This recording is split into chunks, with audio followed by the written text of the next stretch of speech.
নির্বাচনী প্রচারণায় রাতে সিলেট যাচ্ছেন বিএনপি চেয়ারম্যান তারেক রহমান। মধ্যরাতে হজরত শাহজালাল রহমতুল্লাহ আলাই ও হজরত শাহপরান রহমতুল্লাহ আলাইয়ের মাজার জিয়ারত করবেন তিনি। সকালে রাজধানীর গুলশানে সংবাদ সম্মেলনে এই তথ্য জানান বিএনপির নির্বাচন পরিচালনা কমিটির মুখপাত্র মাহদি আমিন। বলেন, আগামীকাল সিলেটে আলিয়া মাদ্রাসা মাঠে নির্বাচনী সমাবেশের মধ্য দিয়ে প্রচারণা শুরু করবেন তারেক রহমান। ঢাকায় ফেরার পথে হবিগঞ্জ, কিশোরগঞ্জ, নারায়ণগঞ্জ সহ কয়েকটি নতুন রিন গভীর থেকে পরিষ্কার করে কাপড়কে রাখে নতুনের মতো উজ্জ্বল। নতুন রিন অ্যাডভান্সড পাউডার সমাবেশে বক্তব্য রাখবেন তিনি। এদিকে 2 দশক পর তারেক রহমানের সিলেট সফর ঘিরে স্থানীয় নেতাকর্মীদের মাঝে উৎসবের আমেজ।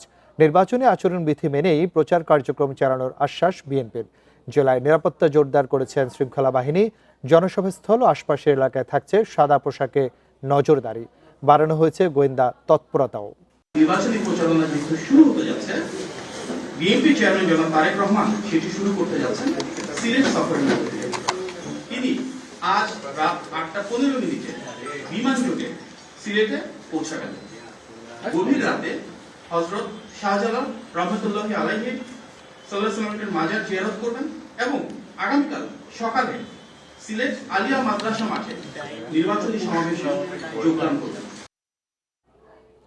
2 দশক পর সিলেটে সফর করবেন বিএনপি চেয়ারম্যান তারেক রহমান। হজরত শাহজালাল রহমতুল্লাহ আলাই ও হজরত শাহপরান রহমতুল্লাহ আলাইহির মাজার জিয়ারতের মাধ্যমে শুরু করবেন নির্বাচনী প্রচারণা। এ নিয়ে আরো জানাতে সিলেট থেকে যুক্ত হচ্ছেন সহকর্মী রানা মজুমদার। রানা, আমরা জানি যে আসলে 2 দশক পর জনাব তারেক রহমান সিলেটে যাচ্ছেন। কাল তার সমাবেশ স্থল আলিয়া মাদ্রাসা মাঠ। সেই সফরকে ঘিরে স্থানীয় নেতাকর্মীদের উচ্ছ্বাস কেমন রয়েছে, সেই সাথে সার্বিক নিরাপত্তা পরিস্থিতি কেমন রয়েছে?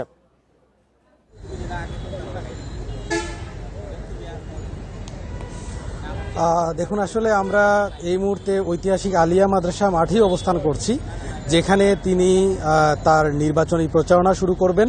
এবং এর আগেও আমরা দেখেছি যে তার দল থেকে দলের প্রতিষ্ঠাতা শহীদ প্রেসিডেন্ট জিয়াউর রহমান তিনিও কিন্তু সিলেটে মাজার জিয়ারতের মাধ্যমে তিনি নির্বাচনী প্রচারণা শুরু করতেন।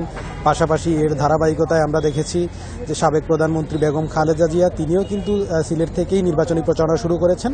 সেই ধারাবাহিকতায় 2 দশক পর তারেক রহমান সিলেটে আসছেন এবং তিনিও মাজার জিয়ারতের মাধ্যমে এই আলিয়া মাদ্রাসার মাঠের জনসভা থেকেই তিনি তার নির্বাচনী প্রচারণা শুরু করবেন। এবং এখানকার যদি প্রস্তুতি সম্পর্কে যদি আপনাকে একটু জানাই, তাহলে আমরা কিন্তু দেখেছি যে আসলে গতকালকে থেকেই আসলে একটি ব্যাপক প্রস্তুতি নেওয়া হয়েছে এবং এই মুহূর্তে আসলে এখানে মঞ্চ তৈরির যে কার্যক্রম সেটি কিন্তু চলমান রয়েছে। এর পাশাপাশি এখানে যারা সাউন্ড সিস্টেমের কার্যক্রম, পাশাপাশি ব্রডকাস্টিংয়ের কার্যক্রম, এই কার্যক্রমগুলো মূলত এখন চলছে। এর বাইরেও আসলে তার আগমনকে ঘিরে কিন্তু দলীয় যারা নেতাকর্মী রয়েছেন তাদের মধ্যে ব্যাপক উৎসাহ উদ্দীপনা কাজ করছে।